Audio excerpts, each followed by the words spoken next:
Students, देखिए पिछले video में आपको 3.4 का थर्ड क्वेश्चन समझा रहे थे, जिसमें हमें बहुपद में x की वैल्यूज पुट की थी हमने। अब x की वैल्यूज 5 कम से पुट कर दी, क्योंकि x minus 5 is a factors of the polynomial x equal to 5 था।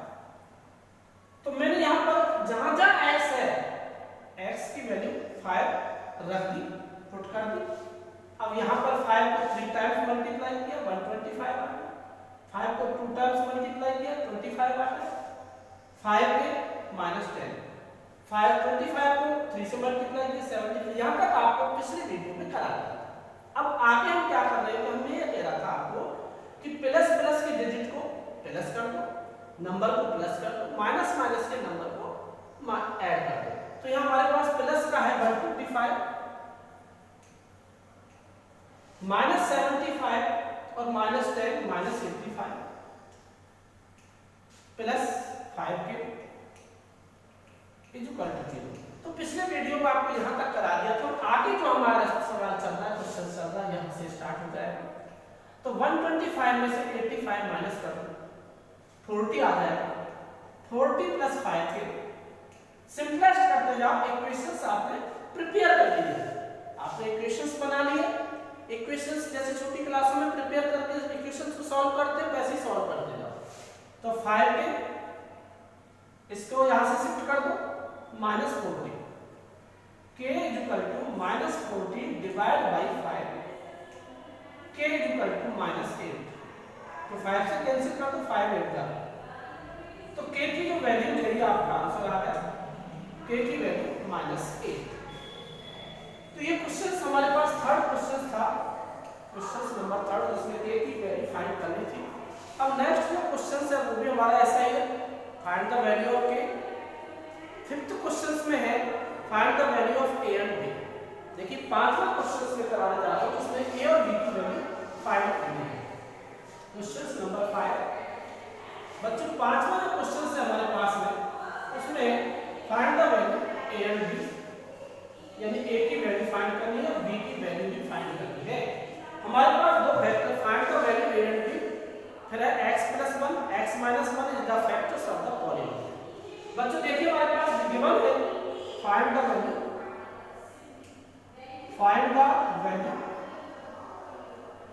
a and b। Find the value a and b if x - 1 and x + 1 is a factors of polynomial, is a factors of px। यानी a और b का मान ज्ञात करो। a और b का मान ज्ञात कीजिए। दो हमारे पास फैक्टर दिए हैं, एक फैक्टर ये है और एक फैक्टर ये है। तो यहां हम x - 1 है, तो हम x की जो वैल्यूज है +1 रखेंगे। यहां हमारे पास x + 1 है, x की वैल्यूज -1 रखेंगे। तो यहां हमारे पास जो दिया है x की पावर, देखिए बच्चों x की पावर 4 प्लस ax², हमारे पास दो फैक्टर्स है, x की पावर 4 प्लस ax², x की पावर 4 प्लस ax³ -3x²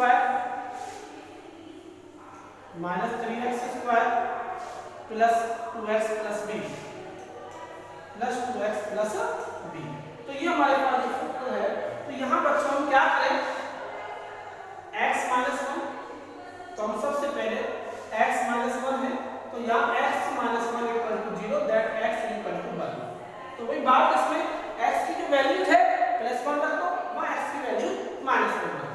तो यहाँ 1 रख लें, 1 की power 4 plus a 1 3 -3 1² plus 2 1 plus b = 0। 1 को 4 टाइम्स मल्टीप्लाई करो तो 1 आएगा, 1 को 3 टाइम्स मल्टीप्लाई करो तो 1 आएगा। यहाँ पर सिंपलेस्ट करें तो a आएगा -3 प्लस 2 प्लस b = 0।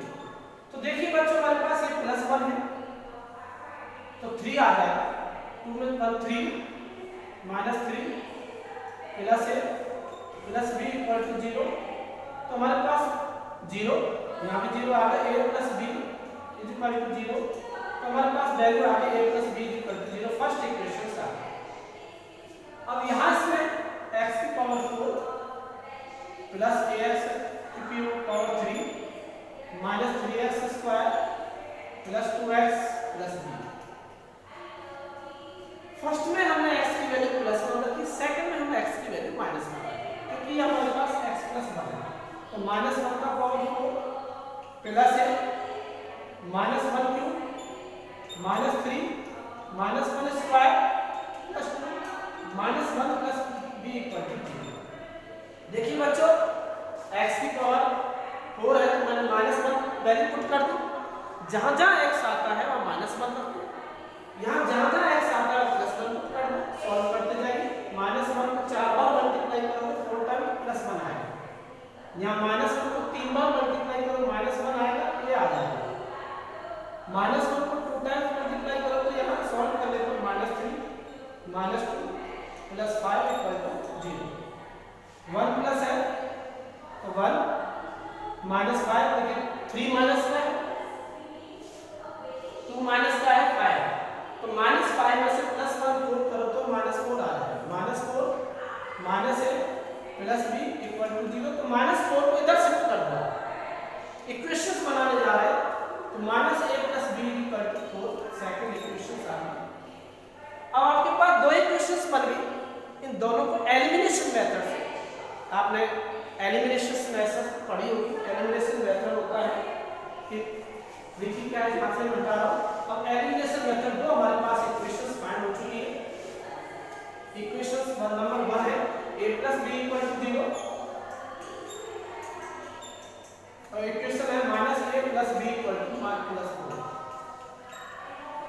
तो ये बेटा दो इक्वेशंस हमारी फाइंड हो चुकी है, तो दोनों इक्वेशंस को आप सॉल्व कर दो। दोनों इक्वेशन सॉल्व करेंगे एलिमिनेशन मेथड से, तो ये दोनों a से a पहले से कैंसिल हो रहा है, क्योंकि एडिंग करने पर ये प्लस है ये माइनस है, कैंसिल हो जाएगा, यहाँ 2b आ जाएगा। 2b इक्वल टू 4 प्लस 0, क्योंकि यहाँ पर प्लस है यहाँ पर प्लस है। b equal to 4 divide by 2, b equal to 4, यानी b की वैल्यू हमने फाइंड कर ली। अब b की वैल्यू फाइंड करने के बाद हमें a की वैल्यू भी फाइंड करनी है, तो a की वैल्यू निकालने के लिए क्या करोगे, b की वैल्यू किसी भी इक्वेशन में पुट कर दो। तो मैं पुटिंग कर रहा हूं, पुटिंग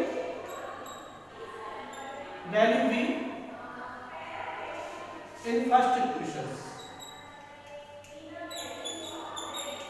तो फर्स्ट इक्वेशन है यानी कि b का मान समीकरण 1 में रख लेंगे। तो b की जो वैल्यू है आप समीकरण 1 में रख दो। समीकरण फर्स्ट हमारे पास a plus b equal to 0। b की वैल्यू क्या है, b की वैल्यू 2 है, तो a plus 2 is equal to 0। तो a की वैल्यू हमारे पास -2, तो ये हमारे पास आंसर आ गया। Hence a is equal to -2 and b is equal to value हमारे पास 2 आ चुकी है, तो ये हमारे पास आंसर आ गया।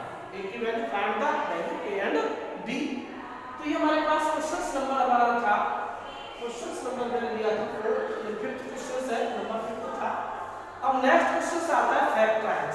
तो फैक्टराइज आप लोग पढ़े होंगे 8th क्लास में, बहुत सारे फैक्टर थे। अब फैक्टराइज क्या है, यानी गुणनखंड कीजिए। फैक्टराइज का मतलब हो गया कि आप गुणनखंड कीजिए। तो गुणनखंड करने तो देखिए फैक्टराइज कीजिए। नंबर 6 क्वेश्चन है फैक्टराइज यानी कि गुणनखंड। ये गुणनखंड करने जा रहे हैं और फर्स्ट क्वेश्चन है 3x square plus 7x plus 2। 3x square plus 7x plus 2। बेटा ये बहुत इजी है, फैक्टराइज है। इसमें स्प्लिट द मिडिल टर्म्स लगा दो। फैक्टराइजेशन मेथड है हमारे पास, फैक्टराइज कीजिए सीधा है, split the middle term method से हो जाएगा। आप फर्स्ट को लास्ट से मल्टीप्लाई कीजिए, आप फर्स्ट को लास्ट से मल्टीप्लाई कीजिए तो 6x² आ जाएगा। देखिए बच्चों, फर्स्ट डिजिट को लास्ट डिजिट से मल्टीप्लाई कीजिए तो ये 6x² आ जाएगा। अब मल्टीप्लाई करें तो 6x² आ जाए और बीच वाली संख्या जोड़े घटाए तो 7x आ जाए। तो देखिए बच्चों, 3x² plus 6x plus x plus 2। यदि हम 6x और x को प्लस करें तो 7x आ जाएगा। 6x और x को मल्टीप्लाई करें तो 6x² आ जाएगा। अब यहाँ दो पेयर बना लो, एक पेयर ये बन गया, एक पेयर ये बन गया, दो पेयर बन गए। अब दोनों पेयर में अलग अलग कॉमन है तो यहाँ पे कॉमन लेंगे तो 3x कॉमन आएगा, 3x कॉमन आ जाएगा। पेयर बन चुके हैं, एक पेयर ये बन गया, एक पेयर ये बन गया। अब इस पेयर में कॉमन लेंगे तो 3x आ रहा। कैसे पता लगा 3x आ रहा? क्योंकि 3 से ये दोनों नंबर डिवाइड हो गए। 3 से 3 भी डिवाइड होता है, 3 से 6 भी डिवाइड होता है। अब बात करें x² और x की कॉमन, तो देखिए यहाँ x² है या x है, हमने यहाँ पर x कॉमन ले लिया। 3 से 3 को डिवाइड किया, कॉमन लेने के बाद डिवाइड करते 3 से 3 को डिवाइड किया, 1 आ गया। x² को x से डिवाइड किया तो यहाँ x आ गया। इसी मेथड में 3x से 6x को डिवाइड करोगे तो यहाँ 2 आ जाएगा। अब बच्चों यहाँ कॉमन क्या है? इस जो मैंने लाइन ड्रॉ की है तो यहाँ कॉमन तो है ही नहीं, यहाँ x है, यहाँ कुछ भी नहीं है, यहाँ 2 है, यहाँ कोई नंबर डिजिट नहीं है, तो आप यहाँ पर कॉमन 1 ले लो। तो कोई भी कॉमन ना हो, पेयर में कोई भी कॉमन ना हो तो 1 पुट कर सकते हो आप और एज इट इज x+2। अब बात करें कि दोनों ब्रैकेट में समान संख्या आनी चाहिए। इस ब्रैकेट में और इस ब्रैकेट में समान संख्या आएगी तभी ये आपका आंसर सही माना जाएगा। तो यहाँ हम x+2 कॉमन ले लिया, इसमें से कॉमन निकाल लो तो x+2 और यहाँ बचेगा हमारे पास 3x+1। तो ये हमारा आंसर हो गया। तो ये है split the middle term methods के हैं। क्वेश्चन नंबर 6 है। 6 में जो है हमारे पास देखिए बहुत सारे क्वेश्चंस दिए हैं 6 क्वेश्चंस के अंदर। तो ये हमारे एक और क्वेश्चंस ले लेते हैं, जैसे कि 12x² - 7x+1। इसी का थर्ड क्वेश्चन ले रहे हैं 12x²। देखिए बेटा इसी प्रोसेस में सेम प्रोसेस है। थर्ड क्वेश्चन इसी का 12x² - 7x+1। इसी का थर्ड क्वेश्चन दिया है। तो क्या करें बेटा, split the middle term method. First number को लास्ट नंबर से मल्टीप्लाई कर दो। फर्स्ट नंबर है 12x², लास्ट नंबर है 1, तो हमारा मल्टीप्लिकेशन में आ जाएगा 12x²। अब 12x² के ऐसे दो फैक्टर करो कि मल्टीप्लाई करें तो 12x² आ जाए और बीच वाला नंबर जो हमारे पास 7x है मल्टीप्लाई करें तो ये आ जाए, ऐड करें या सब्ट्रैक्ट करें तो 7x आ जाए। देखिए बेटे, अब ये तो बहुत छोटा क्वेश्चन है, कोई बड़ा क्वेश्चन भी आ सकता है। तो आप जो एलसीएम मेथड उससे कर सकते हो। ये तो बहुत इजी है। 4x को 3x से मल्टीप्लाई करोगे तो 12x² आ जाएगा। 4x को 3x करोगे तो 7x आ जाएगा। तो इजी क्वेश्चन था। फर्स्ट को लास्ट से मल्टीप्लाई करो, ये नंबर आ जाएगा। अब इस नंबर के फैक्टर करो और ऐसे फैक्टर करो कि दोनों को मल्टीप्लाई करें तो ये आ जाए, दोनों को ऐड करें तो 7x आ जाए। तो मैंने आपके सामने 4x और 3x को मल्टीप्लाई किया, 12x² आ रहा, दोनों को ऐड किया तो 7x आ गया। तो यहाँ हम लिखेंगे 12 माइनस ब्रैकेट में लिखो बेटे 4x, जो हम फैक्टर्स लिए हैं प्लस में वो लिख दो 4x प्लस 3x प्लस 1। अब इसका ब्रैकेट खोल दो 12x² माइनस 4x, ये माइनस ब्रैकेट के अंदर प्लस है तो माइनस 3x। पेयर बना लो, एक पेयर ये बन गया, एक पेयर बन गया।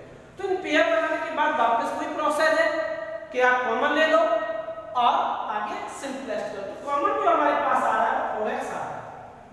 कहां से आया 4x?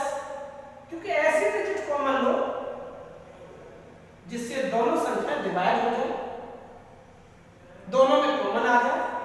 तो 4 से दोनों डिवाइड हो जाए, 4 3 का 4 बन जाए, 4 से 12 भी डिवाइड होगा, 4 से 4 भी डिवाइड होगा, x से ये भी डिवाइड होगा, x से ये भी डिवाइड होगा। तो हम 4 से 12 को डिवाइड करोगे तो 3 आ जाएगा, 3x माइनस 1। अब यहाँ कॉमन वही प्रोसेस है बेटा, यहाँ 3 है या कोई नंबर नहीं है, यहाँ x है या वेरिएबल नहीं है, तो आप -1 कॉमन ले लो और ये जो ब्रैकेट में डिजिट आई नंबर आया सेम वही आएगा, 3x -1। ये माइनस कहां से आ रहा है? क्योंकि माइनस प्लस ब्रैकेट में रखोगे तो माइनस आ जाएगा। अब यहाँ एक फैक्टर ये हो गया, एक फैक्टर ये हो गया, तो इसमें कॉमन ले लो। देखिए मेरे हाथ पर ध्यान दें, ये फैक्टर ये है और एक फैक्टर ये, तो दोनों फैक्टरों में कॉमन लेंगे तो 3x - 1 आ रहा है। यहाँ भी 3x - 1 है, 3x - 1। अब यहाँ इसको कॉमन लेने के बाद हमारे पास 4x - 1 और ये आपका आंसर हो गया। तो ये फैक्टर्स थे, 6 नंबर क्वेश्चन था। अब नेक्स्ट जो क्वेश्चंस ले रहा हूँ ये फैक्टर हो गया आपका 6 नंबर। लास्ट क्वेश्चन से हमारे पास वही find the zeros of the polynomial. तो देखिए बेटा मैं जीरोज फाइंड करने फैक्टर नहीं कह रहा, ओनली जीरोज कह रहा है। तो find the zeros of the polynomial,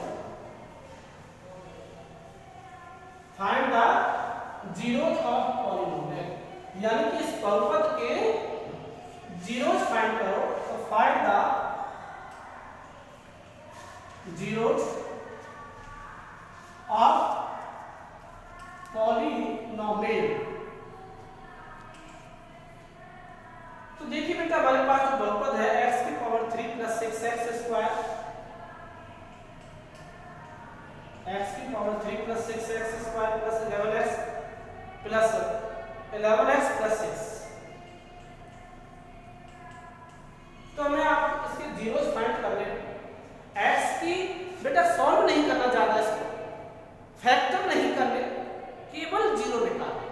zero का मतलब x का क्या मान लिया जाए, x की क्या क्या मान रखे जाए कि ये पूरे मान रखने पर ये जीरो हो जाए।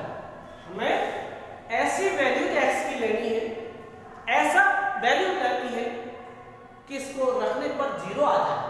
तो देखिए बात करें हम, यहाँ पर लास्ट डिजिट हमारे पास 6 है। देखिए प्लस तो माइनस तो कोई है ही नहीं, तो यहाँ पर +1 -1, तो +1 तो आएगा ही इसमें, क्योंकि ये 6 से देखिए 6 किस नंबर से डिवाइड हो रहा है, 6 1 से भी डिवाइड होता है, 6 2 से भी होता है, 6 3 से भी होता है, 6 6 से भी होता है। तो 4 इसके जीरोज हो गए। 6 जो नंबर है नॉट वेरिएबल है, कांस्टेंट ऑफ टर्म है, जो वेरिएबल नहीं है, जिस पर x नहीं है, उसको ये देखिए किस किस नंबर से ये डिवाइड होता है। 1 से होगा, 2 से होगा, 3 से होगा और 6 से होगा। लेकिन माइनस की वैल्यू आएगी इसमें, क्योंकि यहाँ पर कोई भी वैल्यू प्लस नहीं है, माइनस है ही। तो हमें जो वैल्यू लेनी है ऑल वैल्यू माइनस में आंसर आएगा, क्योंकि हमारे जो पॉलीनोमियल में सभी जगह प्लस है। यदि आप प्लस रखोगे तो आंसर आएगा ही नहीं, जीरो नहीं आएगा।